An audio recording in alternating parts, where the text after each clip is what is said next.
খুলনা থেকে মংলা দূরত্ব মাত্র ৪৩ কিলোমিটার। বলা হয় এটি দেশের দক্ষিণ পশ্চিমাঞ্চলের বাণিজ্যিক প্রবেশদ্বার। গড়ে প্রতিদিন কয়েক হাজার যান চলাচল করে এই সড়কে, অথচ রাস্তাটি এখনও ২ লেনেই পড়ে আছে।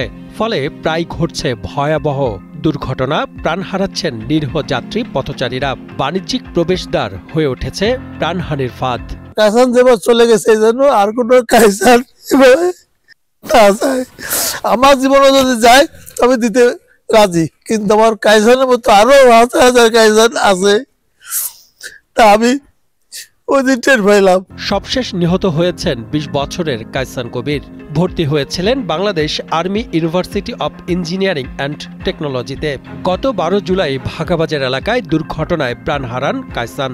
তার ২৭শে জুলাই তার ওরিয়েন্টাল প্রথম ক্লাস।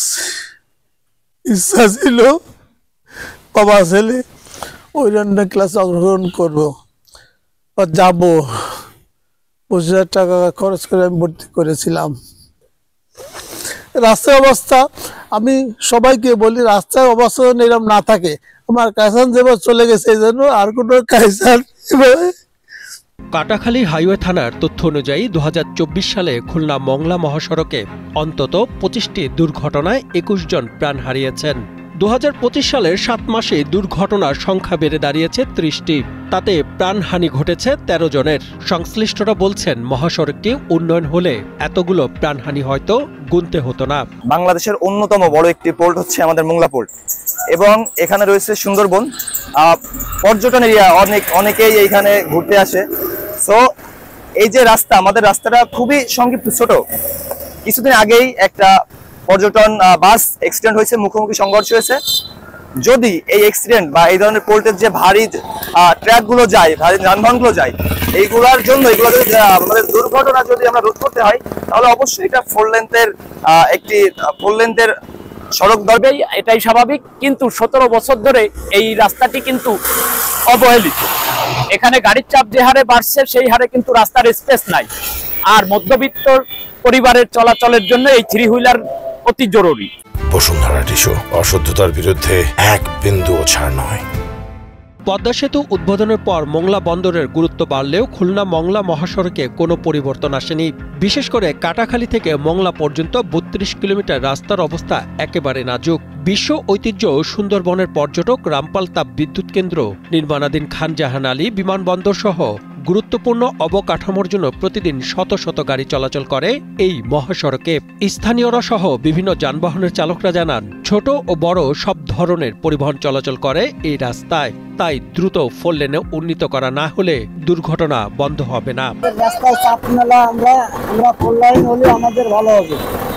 ওই ট্রাক ঢোকে, তারপরে বাস ঢোকে, অনেক চাপ। আমরা তো তারপরে মাইন্ড টেন্ডো আছে, আমরা ওভারটি করতে পারি না। কিন্তু আগের যে কোয়ালিটি ভাবে রোডে ছিল, যানজট কম ছিল। আর এখন যে যানজট, easy bike mind auto van দিয়ে, তাতে এই লাইনে 4 লাইনে প্রয়োজন। ডেলি অ্যাক্সিডেন্ট ঘটে, এতে আমাদের যানবাহনের খুবই ক্ষতি হচ্ছে।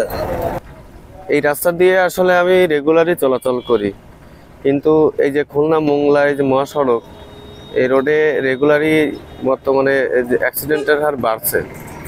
তার কারণ হচ্ছে ওভারটেকিং, প্লাস আপনার এই যে রাস্তারও অবস্থা তেমন ভালো না।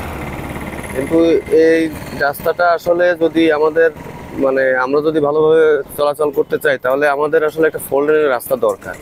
কাটাখালী হাইওয়ে থানার অফিসার্স ইনচার্জ জানান, রাস্তার মাঝখানে ডিভাইডার স্থাপন করা হলে এবং 3 হুইলার পরিবর্তে বিকল্প পরিবহন ব্যবস্থা গ্রহণ করা গেলে দুর্ঘটনা অনেকাংশে কমে আসতে পারে। আমাদের এই মহাসড়কে যে অ্যাক্সিডেন্ট গুলো হচ্ছে তার বেশিরভাগ কারণ হচ্ছে এখানে আপনার 2 লেনে গাড়ি যাতায়াত রয়েছে।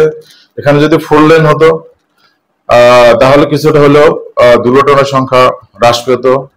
তারপরে পাশে আপনার ডিভাইডার, রাস্তার মাঝখানে ডিভাইডার নেই। তারপরে আপনার রাস্তার দুপাশ আপনার যদি ধীরগতির যে গাড়িগুলো রয়েছে, মাহেন্দ্র অটো বাইক, তারপর অন্যান্য যে গাড়িগুলো রয়েছে, যদি অল্টার ব্যবস্থা থাকতো তাহলে আপনার অনেকটা দুর্ঘটনা হ্রাস করা সম্ভব হতো। খুলনা মংলা মহাসড়ক এখন শুধু একটি রাস্তা নয়, এটি পুরো অঞ্চলের অর্থনীতির প্রবেশদ্বার। অথচ সেখানে প্রতিনিয়ত ঝরে পড়ছে প্রাণ।